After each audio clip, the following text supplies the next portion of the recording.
Hello, everyone.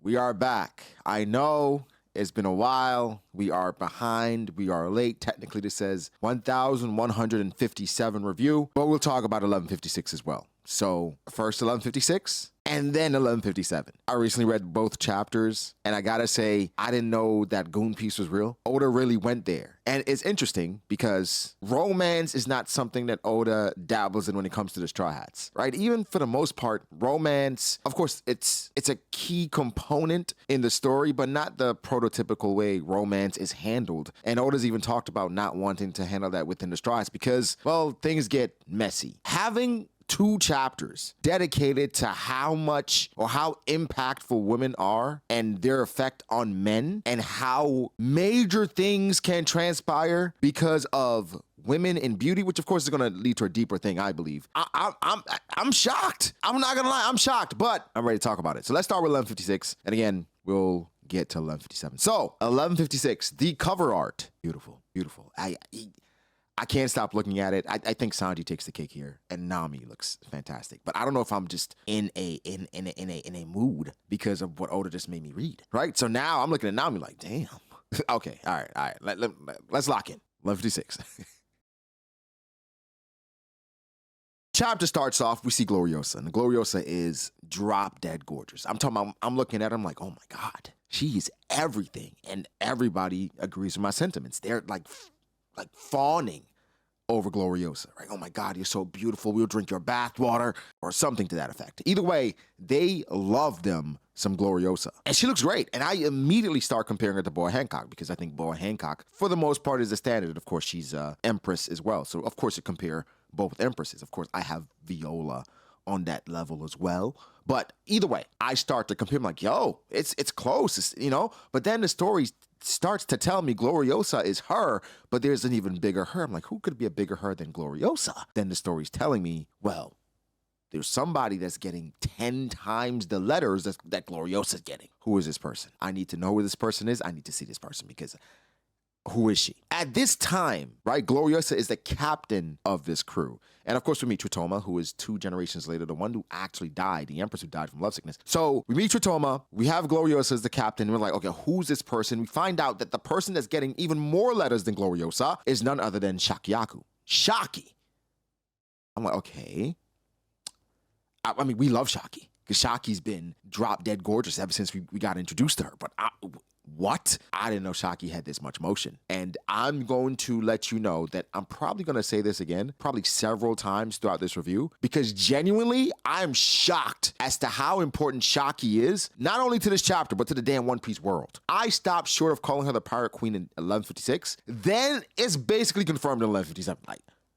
But okay, let's try to keep things in chronological. Back to 1156. Things get flipped on its head because when the Roger pirates are going after the Kuja pirates, I'm like, okay, Roger, he's about his business, right? He's not playing around with them. He doesn't care how beautiful they are. He's like, Kuja pirates, be prepared. I'm like, okay, we're gonna see how strong these women are, right? Just in comparison to the Roger pirates. Hey, this is amazing, right? Things play out in a way I didn't expect. Not gonna lie. Gloriosa, she's like, Roger, why are you playing around? You already have me. I'm like, wait, what? But then somebody kicks the door open. I'm like, okay, who's this person? And even Roger was like, huh, Nani? And I'm like, okay, it's gotta be her. It's gotta be her. Come to find out, Roger's not there for Gloriosa. She's there for Shaki, the first mate. Shaki kicks the door open. It's like, seize her. And then everybody starts losing their mind. I'm like, Roger, he's not gonna do that. This is the future Pirate King, Gold D. Roger. He is focused. He is locked in. He's in love with Shaki as well. He is fawning over Shaki as well. I'm not going to lie. Boa Hancock never got this type of gas. Boa Hancock, as beautiful and as loved as she is in the One Piece story, she never got this type of motion. They said flowers start to wilt. Birds forget how to sing. Men just start to fight in Shakiyaku's presence. And I'm like, who is this woman? I've met her in the story. So in the midst of all this, Shaki, she kicks Scopper Gurban, and Scopper, we already know how Scopper feels about love, right? And he says, when she calls my name, I lose all my strength. Okay, just take me right away. And she says, it's been a while, Roger. And he said, what did you do to Gabon. Then he says, damn it, I love you, Shakiyaku. And he falls over on his back, and then she stands over him. She has the shortest skirt on. And so he's staring directly up into her nectar. Okay. And she says, I love you too, Roger. Oh my God. She got it. Like, Shaki?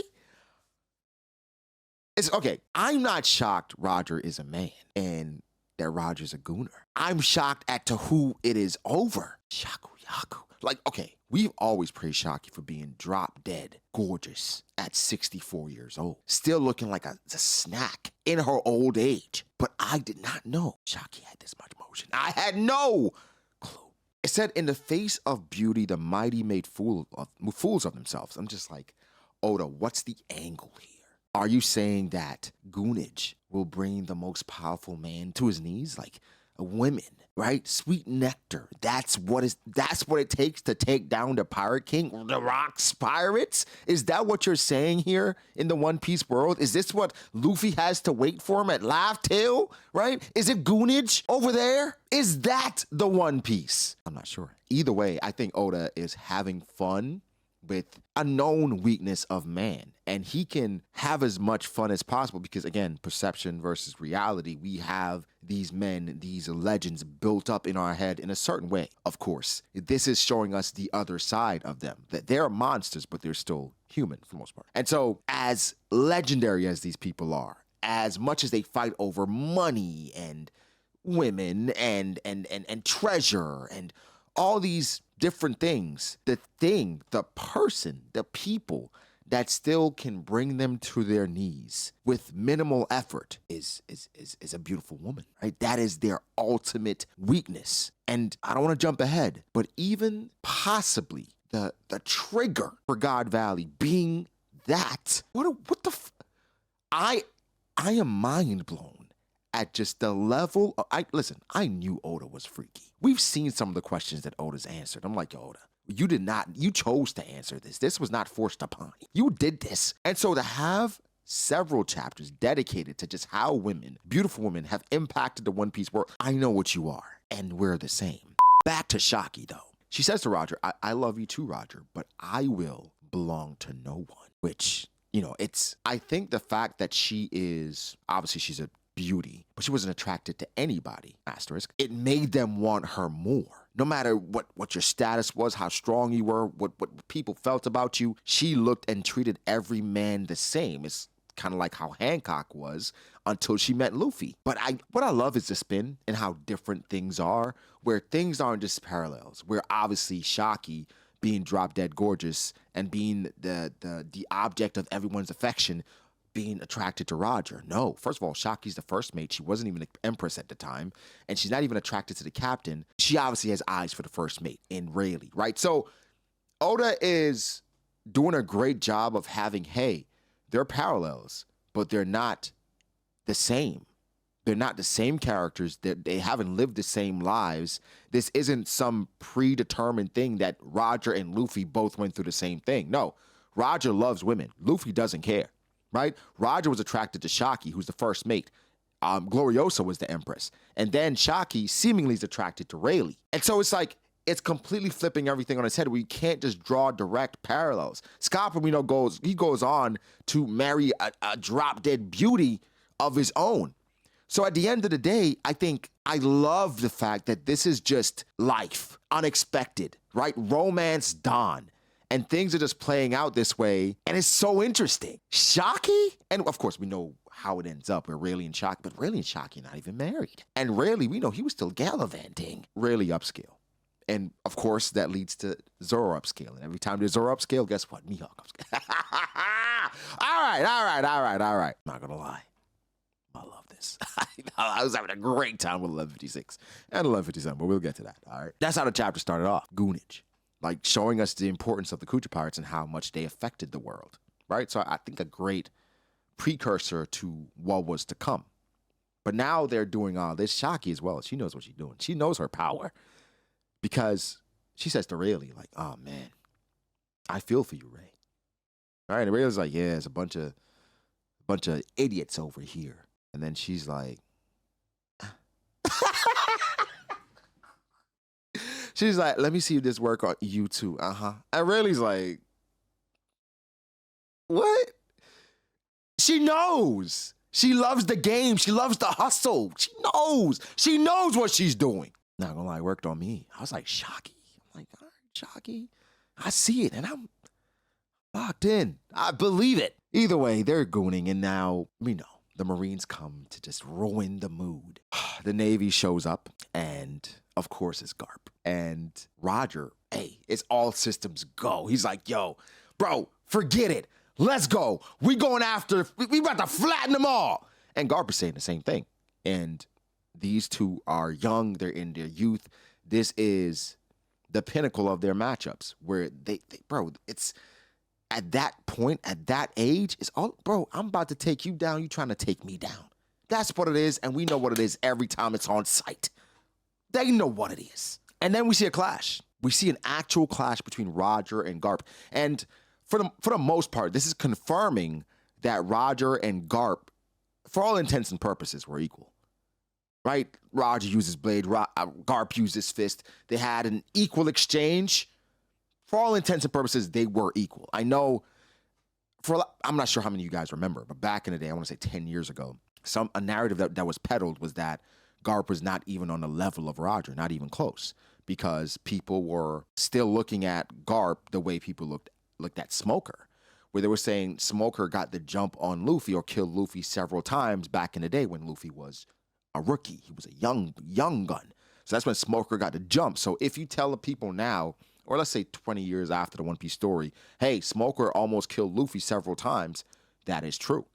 But how they progressed, Luffy clearly eclipsed Smoker and lapped him several times. So people are looking at Garp that way. The narrative it's quelled. It subsided because now it's clear Garp and Roger were both monsters in their own right. And it wasn't one that was clearly over the other. Of course, Garp, he's pursuing Roger to bring him in. Roger wasn't pursuing Garp. So at the end of the day, Roger won every exchange because he got away, right? He's not trying to capture Garp or kill Garp. He's just trying to get away.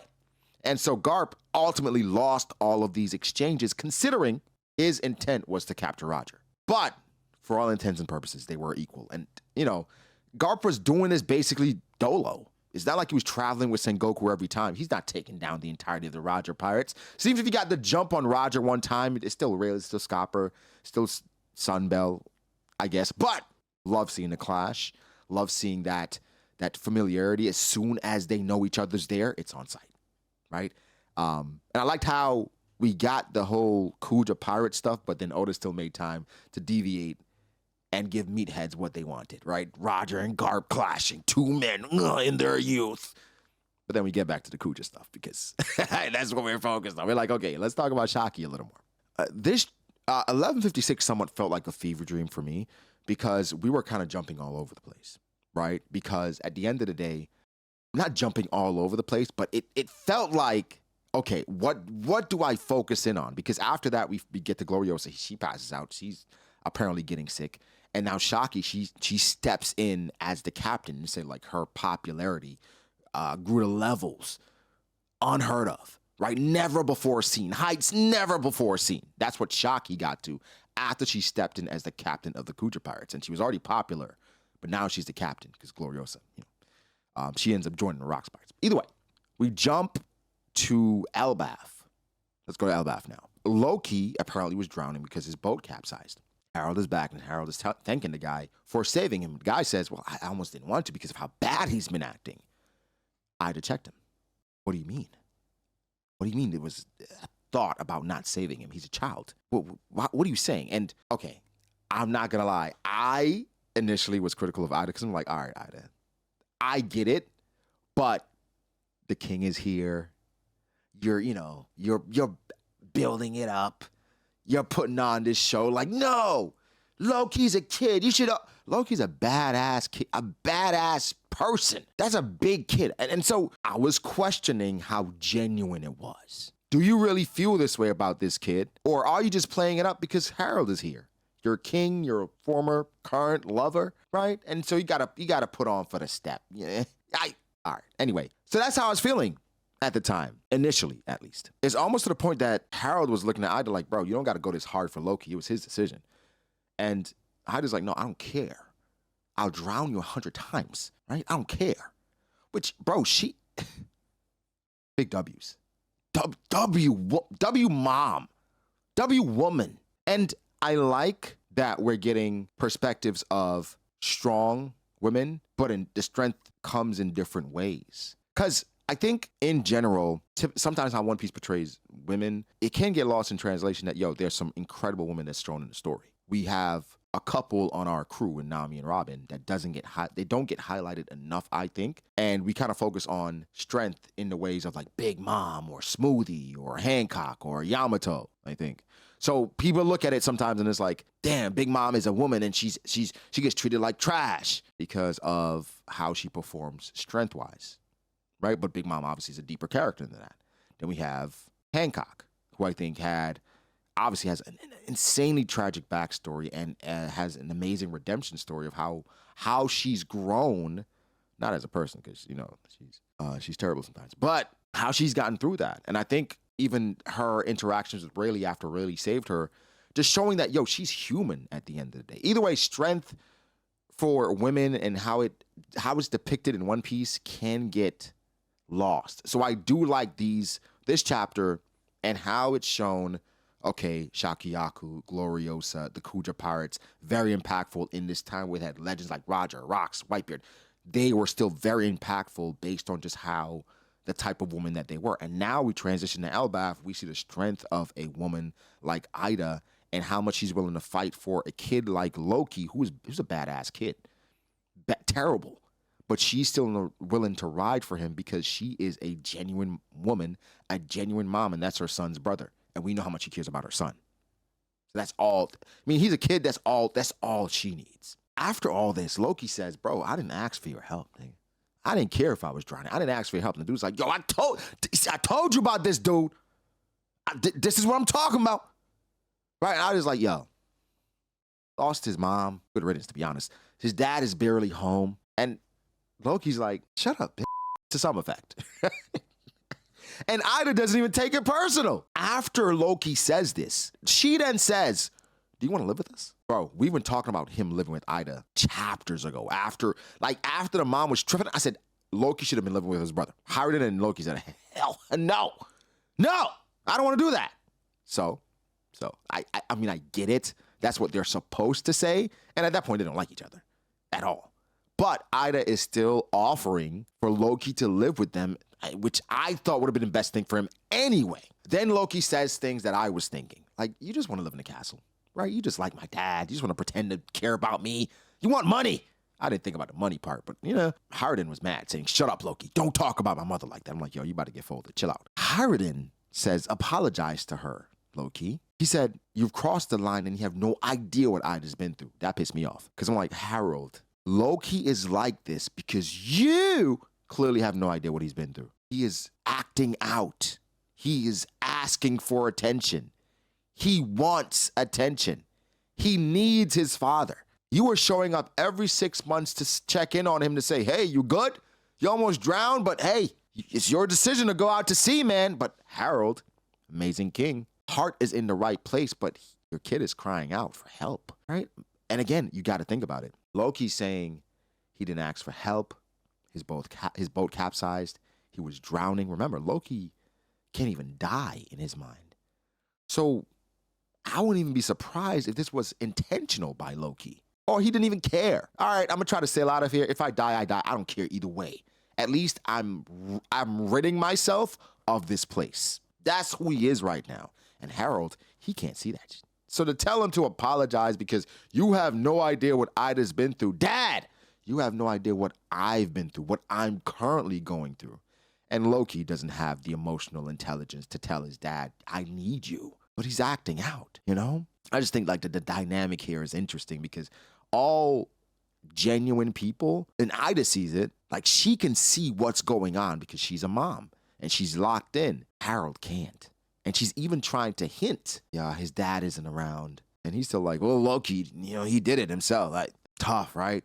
Tough. Mato then says to Ida that, I hate the way Loki talks to you. It's not fair. And Ida's like, don't cry. Are you crying for me? The world's too good for me. And I think Ida can count her blessings considering what she was going through, meeting Harold, influencing Harold and the man that he's grown into. And now she can live in peace with her child.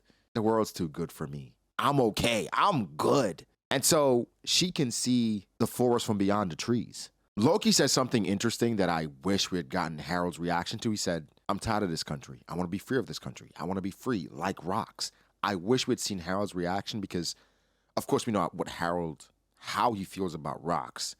Rocks says they're pals. We haven't seen it necessarily be reciprocated, but Harold welcomes Rocks every time he comes in, but he doesn't even welcome him into the mainland because of his reputation. But Rocks does cherish their relationship, right? That is clear. So I wanted to see his response to that. And I'm just like, is he just still oblivious as to how Loki is feeling? Or did he hear it and just like skate over it because his mind can't go to consoling genuinely his young son? Which, I mean, there are men out there that can't do that because they weren't taught that. That didn't happen to them. It has to be learned. And clearly that's something that Harold is not seeing and not understanding. Interestingly enough, every time Rocks came there, Loki tried to join him. And I think Rocks, out of respect for Harold, is saying, hell no. If your dad isn't joining me, you're not coming. And I'm not going to do that to him because I, again, value him. And I'm not saying it's a one-sided friendship, but Rocks clearly looks at Harold, I would say in a better light than Harold looks at Rocks. One could say because Harold benefits Rocks a lot more than Rocks would benefit Harold. So like that relationship, it's already weird, but Rocks definitely looks at Harold differently. And I'm thinking that's the reason why he's like, Loki, hell no. But he's still beating on him, right? The last we saw, didn't he stab him? Like, it's like, what? So Rocks, he's crazy. No, he's actually insane. Now, we go to Hachinosu, right? Jump to Hachinosu, speaking of Rocks. And this is several months after the takeover. Somebody pulls up and he wants to join the Rocks Pirates. And of course, this is the Pirate Island. So of course you have pirates talking slick like, hey, they're all-stars. Right over there, if you want to go meet them, go. So dude is like, he's going about his business. Of course, a pirate kicks him, right? I'll give you a push, a nudge. He takes the damage. And then dude says, huh? And dude grabs him, mobs to kill future Silver Axe. Interestingly enough, size-wise, it could be just Oda's inconsistency with his sizes of characters. No, I think this is too drastic. This dude, he grew. Silver Axe grew. He grew. And then he grabs the dude, and his hand covers his head. He was not that size when he got kicked. So, Aruge's fruit, more than could be karma. Could be something else completely.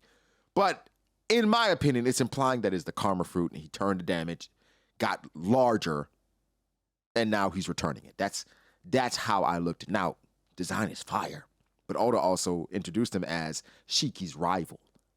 We'll talk more about Shiki, because Shiki impressed me. I'm not going to lie. I was really impressed and moved by Shiki because, anyway, so this guy is Shiki's rival. So Oda's using his backstory to not retcon, but to set some things straight and to set up some characters in a more favorable light, to give more context. For us to see them as, I would say, more than just legends, more than just chess pieces on a board, to see them as people, right? They were living lives, doing things, making choices, and I want you to see that and experience that. Did not expect that in this backstory. I thought this backstory was strictly for Harold and leading to Loki. Now, it's getting there, but I didn't think we need this much context from everybody else. But the context is necessary to understand not only how Rocks feels, not only what's going on in the world at the time, but also why Harold views Rocks the way he does and why decisions are going to be made. We got a drastic decision by the end where it's like, okay, all right. This is still the focus. But Oda's using an amazing scenic route to get us to that place. And I love it. Just got to say that. Come to find out, Rocks made the eyes on Hachinosu in that large structure. Made the eyes casually. Boom, boom. What? Who is this guy? What is he? He's Gates of Justice. Now, what are you? Reveal yourself. So Rocks did that. Good to know. But Rocks goes into what he wants. He says, there are 2 devil fruits that I want. One of them, most likely an Elbaf. But that power, it will only be truly unlocked if Harold eats it. What are we talking about? What power could possibly be unlocked only if Harold eats it? Is this why he's chasing the friendship so hard? Is it only Harold? Could it be unlocked from any ancient giant? But then he's not taking advantage of even Loki. So he's still being a stand-up guy. We heard about Rocks before meeting Rocks, obviously. We heard rumors. So many things about this guy saying he's scum. Now, I don't think he's a good person, but there's some very positive and great character traits within him so far that I've seen him. Like, he ain't the most stand-up guy, but he's not an absolute piece of shit. Like, I don't see that at all. Like, I thought Rocks, knowing that he's now Blackbeard's dad, would be just conniving, nasty, just nobody wants to be around him. But even after this, right, Rocks talks about the devil fruits that he wants. And then we see the lineup. The lineup is actually stacked. It's stacked. Because not only does he want a devil fruit, Captain John talks about him wanting the Galilea. Of course, those are the frozen giant, the shipwrights.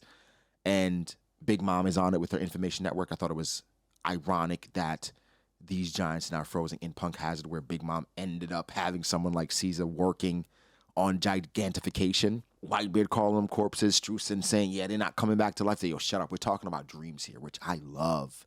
That dreams are also still championed and paramount, because when you stop dreaming, you die. And Rocks is the embodiment of that. And I think, in a way, that's why they kind of stick around, because I think they want to see, okay, where is this going to go? We don't like you necessarily, but where is this actually going to go? Because we're intrigued, actually. It's not necessarily like the impel down prisoners, because by saving them and by promising them, hey, this is what I have planned, in some ways they have to kind of see it through, but they were willing to go their separate ways. And maybe it was the same thing where it's like, let's see, but if this doesn't work, we're out.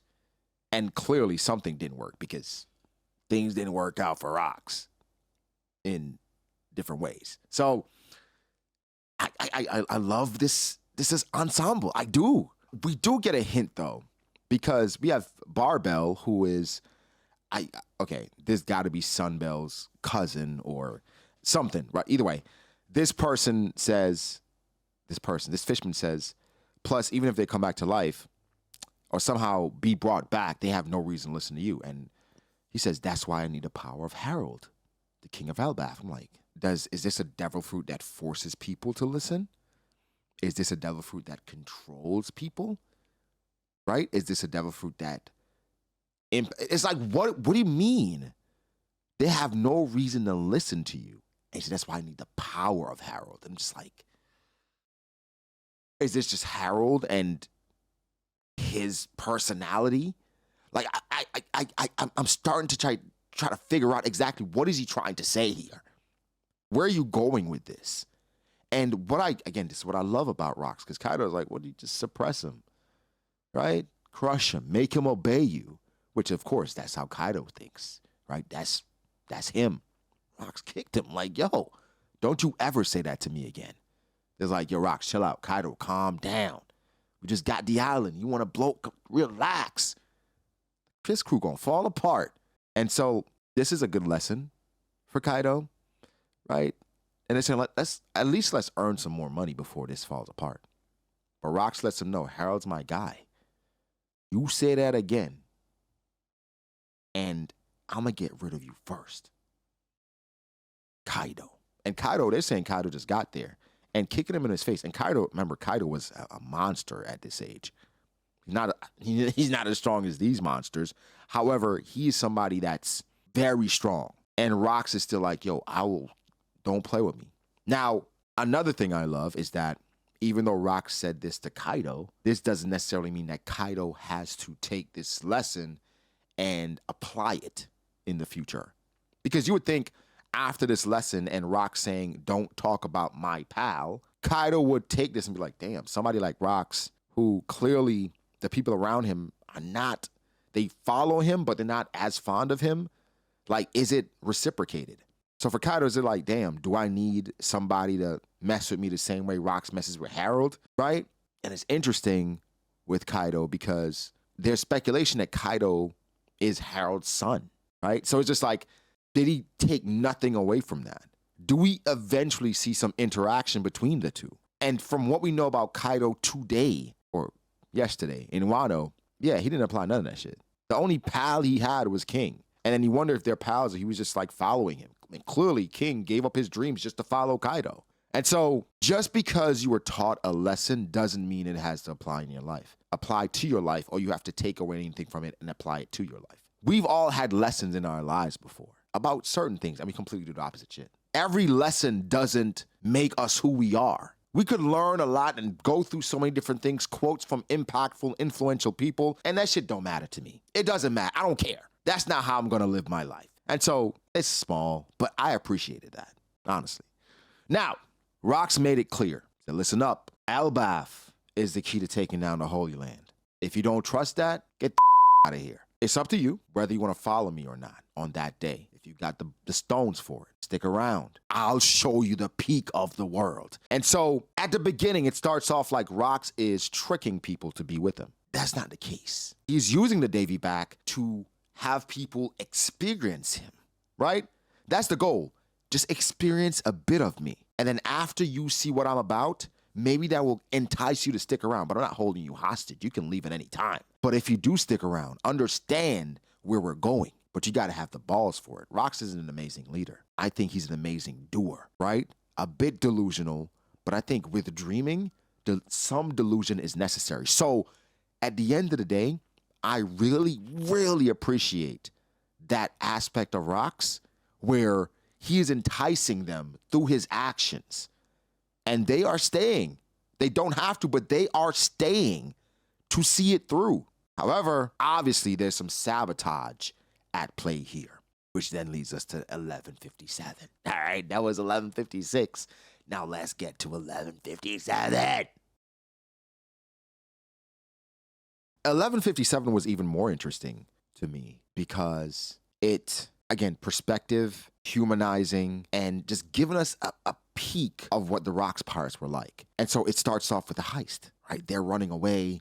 They're talking about money that was donated. And again, a lot of things in One Piece Oda creates nuance. And again, I talk about this all the time, perception versus reality, where it looks like, yo, the Rocks pirates, they're stealing. They're like, well, this money was donated for poor children in need. Why hasn't it been turned over? Oh, you were going to keep it. Sorry, we'll take it. That's the part that everybody else would never know about. But that's the part that plays into this. Like, they're not good, but they're not all the way bad. Like, that was, they would have taken it anyway. But the other people, they were going to take it for themselves. The kids were never going to get it. So Oda does a good job of propping up criminals. It sounds terrible. He's propping up criminals and letting us understand that sometimes you just got to look at it from a different prism. A different perspective changes everything. And so here, I'm like, oh, damn. Okay, I get it. And now, one of the funniest parts, they're running away, and we have Whitebeard, Kaido, Silver Axe, right? They're still in the dungeon, right? Underground. And I'm thinking Shiki's like, oh, man, I forgot about him. Throws a bomb in there. Right? Throws a bomb in that. But I'm like, okay, all right, Shiki. Shiki does this because he wants everybody that survives to get a bigger cut, right? That's the whole point. They're trying to seal the temple and get away. All of a sudden, the entire island is tilting because that's Edward Newgate. You don't play with Prime Beard like that. He has insane power to manipulate a lot. So at the end of the day, don't play with him like that. It adds so much context to even their interactions. Remember after Shiki, after Roger's death, after Impel Down, he goes to Whitebeard and he's like, yo, Newgate, hey, it's your time now. You can turn. He's like, Shiki, get the hell out of my face. Whitebeard literally says to Shiki, boy, if you don't get the out of my face. Right? He literally says that. But when you see moments like this of Shiki just messing around, you understand the dynamic. It's like, bro, I don't bang with you. However, I bang with Shiki. Yo, Shiki's a troll. He's a troll. I do love Whitebeard again. I do love the fact that Whitebeard flexes. Everybody's like, this gotta be him. This gotta be his handiwork. And then after the fact, Silver Axe, he's holding on for dear life, right? Kaido is unscathed. Whitebeard is unscathed, right? The bomb dropped in there, but these are two monsters, right? One more than likely ancient giant blood, and one more than likely buccaneer blood. Silver Axe, right? Which, understand, if he had the karma devil fruit, that should, you know what I mean? Either way, he's fighting for his life. He's like, who did this? In the moment, you see Shiki kind of crawling away, like, it's like, come on, man. And Shiki said, oh, Kyokun. Thank goodness you survived. I was so worried about you. Like, come on. Come on, man. I love that. I actually really enjoy the characterization of not only Shiki, but Whitebeard. There's a conversation Whitebeard has with Kaido, where Kaido's like, I'm not gonna lie. I'm a little jealous. I can't do that. He's like, oh, you want a power? But listen, choose it wisely, because you'll be stuck with it for life. And what I love about this is it's showing Whitebeard is always a genuinely good dude. But think about it. It says choose it wisely. What we've been told so far is that Big Mom gave Kaido the devil fruit to save his life, meaning he did not even choose it. And we know at some point Kaido got to a point where he's saying Haki transcends all. I love Haki as much as the next guy, but Haki ain't doing that shit. Haki ain't tilting the seas like this. And I like Kaido being real too. Like, yo, I'm jealous. I'm kind of jealous. I can't do that. That's cool as hell. So those small conversations, I mean, it even changes my view of like what happened in Wano. Oh, Whitebeard, you actually have somewhat of a relationship with Kaido. Did it sour towards the end, which we have to find out exactly where it ends up? You can't put out feelers to have a conversation with, or maybe Kaido at that point, he's just completely different. He's drunk off power. Whitebeard can't with me, right? He can't mess with me. Like, Whitebeard, nah, we ain't playing those games no more. I'm not your cabin boy no more. Y'all can't do that to me anymore. That could have been what it is, where like, not specifically because how Whitebeard treated him, but just the Rocks pirates in general, specifically Rocks. Now it's up for everybody. I'm not banging with none of y'all. I'm not nobody's cabin boy. I'm not nobody's underling. And if I catch any of y'all, it's on sight, because I'm going to show y'all I'm not a kid anymore. That could be what the relationship is now. Whitebeard knows that. He's like, I don't want no smoke. See what I'm saying? So love that moment as well. Thought that was really good. Maybe I took it too far, but that's just what it does for me, right? So at this point, Rocks comes back. And Rock's like, yo, what are y'all doing? It's like Dad coming back. I'm like, yo, why y'all playing? Funny enough, Captain John. It seems like Captain John is a strategist. Also, something that I want to point out is that the people said that they knew everything about them. So we talked about Roger's crew, who Roger had like all these different positions. It seemed like he was running an espionage, FBI, he had informant, right? I would not be surprised if Rocks had kind of the same type of layout and crew, informants, spies, and because they know a lot. And even later down, they talk about things. I'm like, that's not normal. That's things that pirates, mercenaries should not be able to do. Like, they really were moving like Ocean's 11. Like, these were major heists that they were doing advanced tactics to get what they want. That's what, so Rocks, now I'm like, where are you getting this information? And Captain John seems to be moving like, okay, the structure of this crew is not the typical structure where it's like a captain, right hand. No, you just got Rocks, who's the mastermind, and a bunch of people that's just following, right? But Captain John seems to be in lockstep because, of course, Rocks is a heist. Captain John, treasure.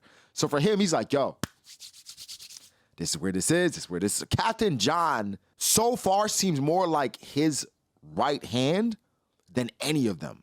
Because, you know, Whitebeard doesn't really care about this stuff. Shiki is a troll. Big Mom, she just wanted the bread. It seems like John, of course, he wants the treasure as well, but he's like in lockstep with everything Rocks is playing, because for Rocks, he's headed to the moon. Beyond that. And John may have been like, all right, I'm with you. Let's go. So, of course, again, they're here and the Navy show up.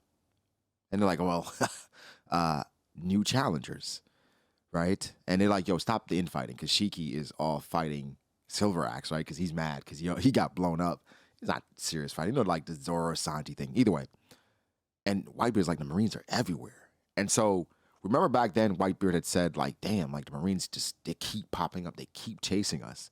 And so that's something that like Whitebeard realized early, like, dog, like these people, you really gotta just stay a step ahead because they are everywhere. But also you wonder, like, yo, could there be somebody within this organization that's letting information out?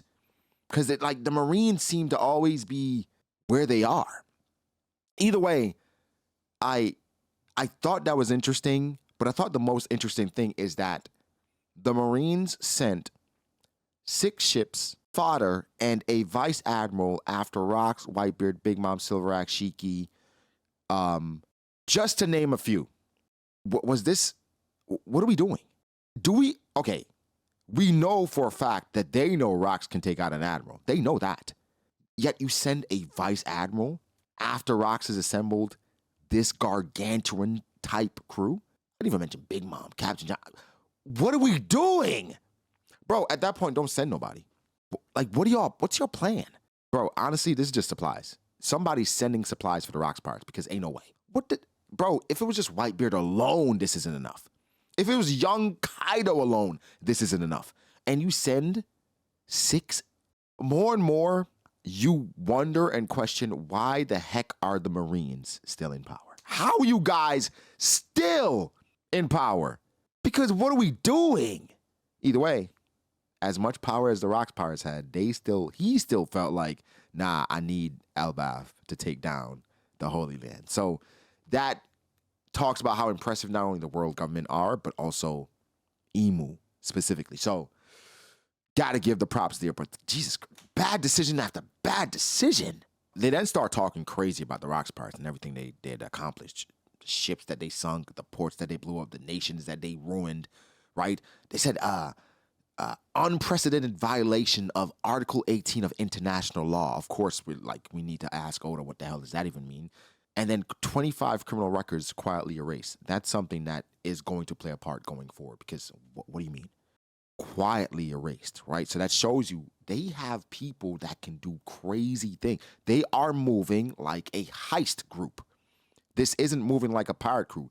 They are doing heists. Of course, Rocks they're still doing pirate shit. But like 25 criminal records quietly, why? Whom? And for what purpose? That means that with criminal records being erased, these people are being basically planted in different places. No record, you can join the Marines. You can join CP, whatever. You can join here. Your record is erased. What we got going on, right? And I like what they said because they said like, yo, even with the future Pirate King sailing the seas, it would not be an overstatement to call this period the era of Rocks. And I'm just like, yeah, that's how it feels. It feels like more than anything, Rocks was running shit. It feels like more than anything, Rocks was the guy on the seas right now. And these people are following him. He said, yo, if you rock with me, rock with me. If you want to leave, you can go. They're still following him. They're not the prototypical pirate crew. But Rocks has enough charisma and aura to entice them to still be following. And again, they're infighting on the job while things are going on because you have trolls like Shiki, right? That just like you have people that's, and again, hella conquerors. So nobody wants to be controlled or told what to do. So it's, of course, problems are going to arise. But Jesus, man. Jesus, this crew. I need like a special of their adventures. You know what I'm saying? I just want to see more of them. To see their interactions, especially Shiki. Shout out to Shiki, man. Now, I think this was a setup. Harold pulls up to one of the people, the nations that helped Elbaf when they were going through their struggle, right? Because they were being apprehended by seemingly the Navy. So now you have this guy, this officer that tells Harold, stay out the way.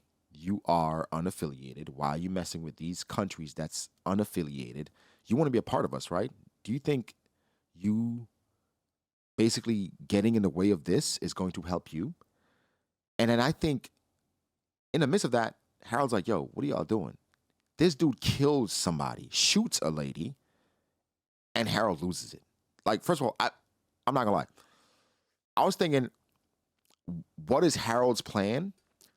Because he just jumps and looks like he's about to cut the ship in half. Bro, we still have hostages on the ship. Like, and you're not a small guy. So whatever you do is going to hurt people. So they said that Harold got exposed because he sinks an innocent battleship. Innocent battleship is crazy. It feels like it was a setup to get something over Harold's head, to make him more desperate, which I think is a setup for the end of the chapter, where now they're like, yo, if you want to be a part of us, this is what you got to do. Because of your reputation, this is what you now have to do. Because I think they set him up. So then Rox, of course, takes advantage of the opportunity. He's like, yo, look what they doing, man. You should join me. Let's go drink at the castle. He's like, yo, I can't let somebody with your reputation come on in the inland, right? You got to stay at the bar. And he's like, bro, like, you should want to join me. What are you, bro, this is how they are. Come on, Harold. But Harold is still gung-ho on Elbaf joining or becoming a member nation of the world government. I'm like, bro, do you understand what you're asking for? And it's interesting that they do not want him to become a member, because I thought that's what the world government would want so they can utilize Elbaf's forces. But I wonder if Harold has certain stipulations that would need to be adhered to that the world government, they just not rocking with right now. I don't understand why the world government would be against this, allowing them to join and become an official member of the world government. Like, that's what you would think they would want. I don't know. Like, that's a bit confusing, but we'll see. We'll see where it goes. After this, Harold shaved his head. I don't know why the hell he shaved his head. And he's like, yo, what is this cultural? Like, what we got going on? He's like, Garp laughed at it too. And he's like, Garp, man, he hates the top brass, man. He also be better off as a pirate, which indicates that Garp had a relationship with both Harold and Rox. There's at least been a conversation between both with Garp, with both of those guys. I love what Harold said after, because he said, yo, they're a massive organization. And of course, they're corrupt. They have corrupt trash in their ranks. However, fine army. And on a day-to-day basis, they save people, many people. This, in general, I think also further indicates a conversation with Garp. He's like, bro, like, there's a lot of people in here that's trash, but on a day-to-day basis, the amount of people that I save from pirates, the amount of people that my subordinates, my colleagues save from pirates, bro, we are necessary. So Garp is kind of like in the middle of all this, which then tells me that conversation that Garp has with Rox going, hey, that conversation is going to be impactful. It's coming. It's coming, y'all. But Harold's talking about people like John Giant, saying that he's already a member of their ranks, and like, if more people followed suit, they could use their strength to make a difference. And I'm just like, okay, that is a very optimistic view. You're not looking at how they could possibly abuse that power either. Because even Rox is like, yo, that's terrifying. And so for Harold, he's seeing things from a very positive prism, looking at them like, okay, like they are an upstanding organization. He wants to join them so badly. And Rox is like, yo, Ida, talk some sense into him. And Ida's like, yo, I would if it was my son. I say, choose your friends wisely. And she's not wrong.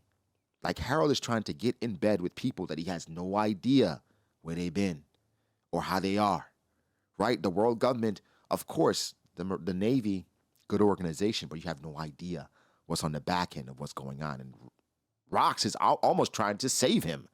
Like, bro, you keep groveling over this. Come with me. Help me. And he's like, bro, I can't. I want to do things the right way. I get it. I do. I like how they're talking about the Giants. Not like, but how they're framing the Giants as far as like rolling over and getting mad, and how based on the Giants being the worst versions of themselves, they can't interact or intertwine with humans. And so they're like, yo, we can't do that, but we can let them join the Navy. But that's all.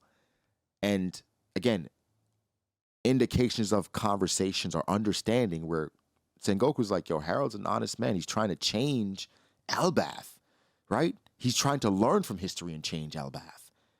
And like, I thought that, because Sulu says he's being scouted by Rox. And it's like, if Rox gets him, that would change things considerably. And of course, we see young Kong. Of course, young Garp, young Sengoku, young Suru. And you have young Kong as well. And they're like, yo, those are good points, but we're stuck between a rock and a hard place. Like, I don't know what you want me to do. right? This just is what it is, right? This is where they have them. What I thought about is how Garp is so intent on what he wants, right? Not saying Garp's mission has changed, but Garp at this point is a vice admiral. There's only so much pull you have, right? Especially at this point, since you're not the hero of the Marines yet. Garp is saying, I'm after that strength, Kong. And Kong is like, well, you can't deny their track record. And at the end of the day, Garp is saying, just hurry up and make Elbaf a member nation. This would not be an issue if it were up to me. But it's not up to you, Garp. It could be, but not really. How high up do you have to go to basically enact these changes? You can't. It goes beyond the Navy. And for Garp, with Sengoku being his friend, he's seen it every step of the way, whereas, Sengoku's enacted change with S.H.I.E.L.D. and things that he's done with Corazon and how that's impacted characters like X-Drake to go on to become Marines that helped stop Kaido. So small seeds, they lead to like big changes. But for Garp, he's like, how far does it go? We need these people. Harold's proven that he's a good person, and you're still saying no. You want to use them, but you don't want to make them official or one of us. You just want to use their strength. You want them to be essentially slaves for us. And Kong is just like, it is what it is. See, at the end of the day, it's given the perspective that, like, no matter what, no matter how high up you are in the world government, in the Navy, you're still just a foot soldier. So this could be something that could have spurred Garp to move forward and do better. But because of that, he's kind of like, bro, like, I might as well stay where I am. At least at this level, I don't have to answer to scum like the Celestial Dragons. So I thought this moment in conversation was very important.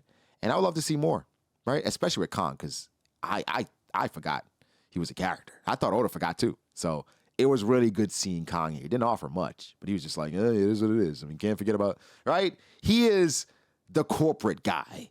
Like, I mean, the track record, it is what it is. My hands are tied, Garp. Like, Garp's like, what? Why would I become admiral, fleet admiral? You're just like me. You have no power. Now we go to 42 years ago. Big news, major news. Shakiyaku, she stepped down as captain of the Kuja Pirates.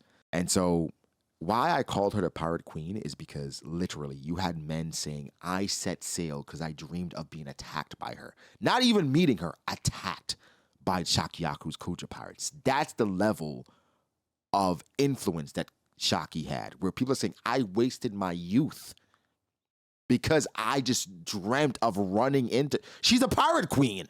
Gloriosa then asks Shaki, what are you up to? What's your play here? Right? And Big Mom is like, yo, what do you think? Chase after a man like you did, right? You want to whore around like you did, Gloriosa? Right? Does love always lead to ruin on the Isle of Women? Gloriosa, she was spitting. She's like you know anything about it. You pop out babies faster than popcorn. And it's like, at the same time, you see Oven, Daifuku, and Katakuri just standing there. Yeah, Katakuri is a member of the Rocks Pirates, by the way. Like, I don't know if y'all realize that. Katakuri was a member of the Rocks. Come on, dog. My goat, right? Just chilling on his mom. And Big Mom, how casual she is with 3 kids around. Yeah, she be popping them out. But like, who's the daddies? Either way.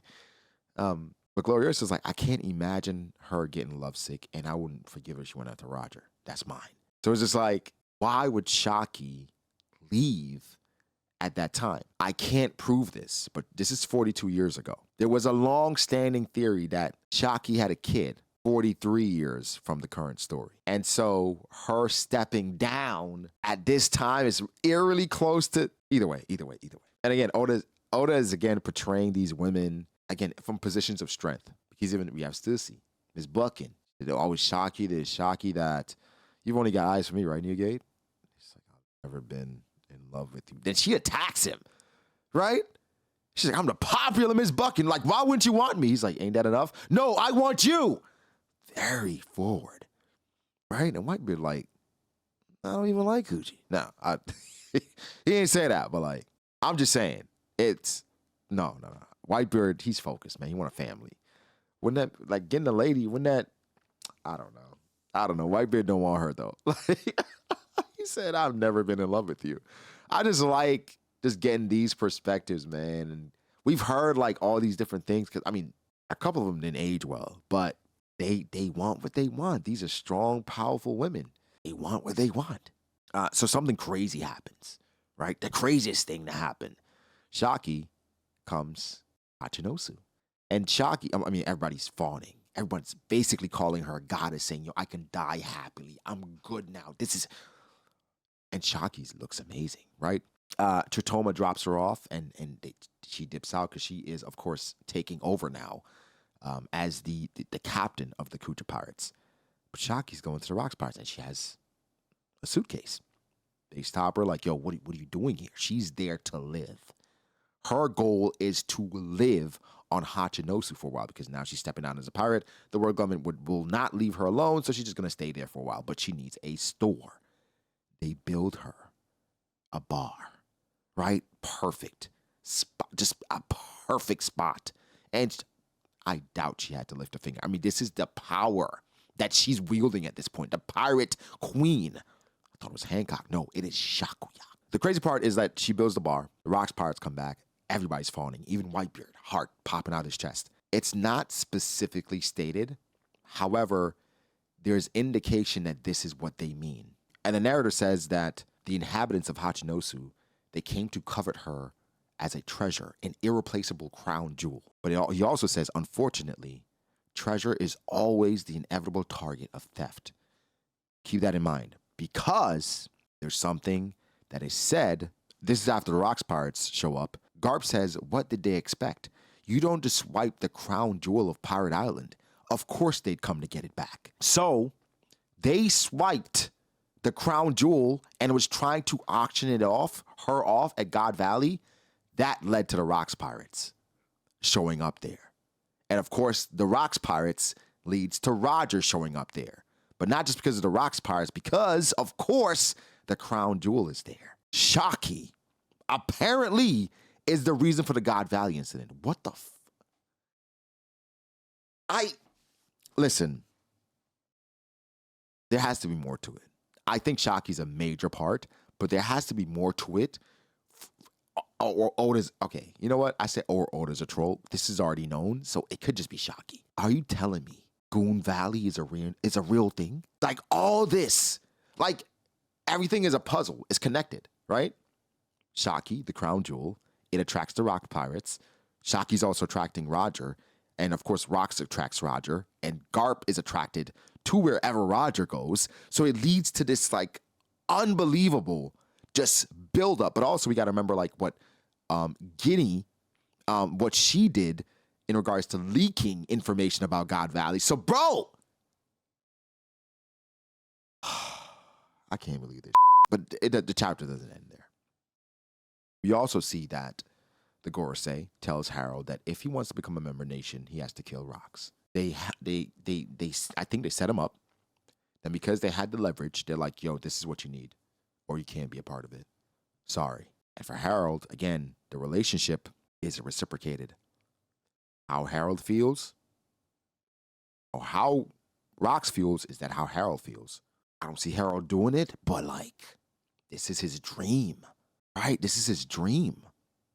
And of course, Rocks met his demise at God Valley. So how, after Rocks gets destroyed, how else do they control Harold? Because there's some control happening after that. Guys, I didn't expect a flashback to go on this long, but this was an amazing, amazing double chapter read for me. I think we got closer to a lot of the characters. We're understanding dynamics more. We're understanding reasonings more. We're understanding just like how the world was the wild, wild west, truly, back then. Less structure, right? People were just being pirates. And Rocks was devastating. Bro, erasing Rocks' name, considering how notorious he was, it was his era. Imagine the bodies that followed that, just to make sure that his name remained quiet. The people they killed, the people of influence that they killed, just to keep Rocks quiet because of how much he was able to accomplish. Guys, One Piece. Let me know your thoughts. How do you feel about all this? Man, this is crazy, but I love it. Like the video, subscribe. I have a lot more to talk about on specific things. It's coming. Goon Piece. Goon Valley. The Goon Piece is real. Jesus Christ. Like the video, subscribe. And we'll catch you guys in the next one.